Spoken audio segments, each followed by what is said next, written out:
కోటప్ప, ఆ గోవిందరావు గారు బతికేటట్టున్నాడని డాక్టర్ చెప్పాడు. వాడే కనుక బతికితే మన నాటకం బయటపడుతుంది. అప్పుడు మనకి యావజ్జీవ కారాగార శిక్ష, ఉరి శిక్ష పడుతుంది. నువ్వేం కంగారు పడబోక. రేపు తోకచుక్క పుట్టే రోజంట. ఆ రోజు కొన్ని గొప్ప గొప్ప పనులు జరుగుతాయి అంటారు.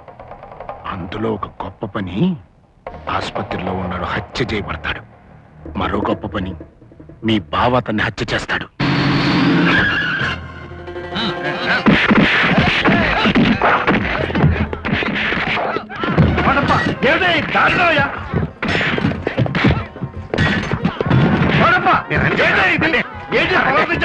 అంటే మీరు చట్ట ప్రకారం ఏం జరగాలో అదే జరుగుతుంది. అరే నేను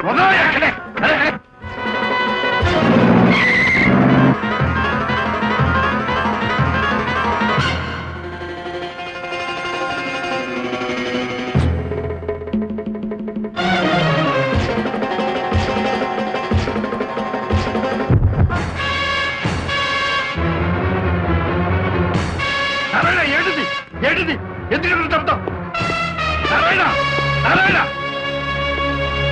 గోవిందే, గోవిందే, ఎవరు నువ్వు? నాకేం తెలియదండి. నారాయణ ఇతను చంపుతుంటే నా కళ్ళ. బాబా, నారాయణ చంపేటంటే నారాయణ అంటే పొద్దు నిన్ను స్టేషన్ లో కలుసుకున్నప్పుడు ఏమైనా సరే గోవిందని చంపాలి, లేకపోతే వాడు నిజాలు బయట పెడతాడు అంటే నువ్వు నవ్వుకోలు కన్నావు అనుకున్నాను. అయితే ఎంతగానే చంపించావు అనమాట. నారాయణ, ఇదంతా అబద్ధం, మోసం. నా భర్త కోటప్ప చేసిన దారుణం తెలియగానే నేను తట్టుకోలేకపోయాను. యావజ్జీవ శిక్ష పడిన మా అన్నయ్యని రక్షించుకోవడానికి జరిగిన నిజం చచ్చిగారితో చెప్పాలని ఆ రాత్రి బయలుదేరాను. అది తెలుసుకున్న కోటప్ప నన్ను చంపడానికి ప్రయత్నించాడు. లక్ష్మీదేవి అనే మహాతల్లి నన్ను కాపాడింది. ఆవిడింట్లోనే రవిని ప్రసవించాను. జరిగిందంట అన్నయ్యతో చెప్పాలని చాలా సార్లు అనుకున్నాను, కానీ అన్నయ్య అన్నయ్య జైల్లోంచి విడుదలైన నువ్వు లారీ యాక్సిడెంట్ లో చనిపోయావని ఎంతో ఏడ్చాను.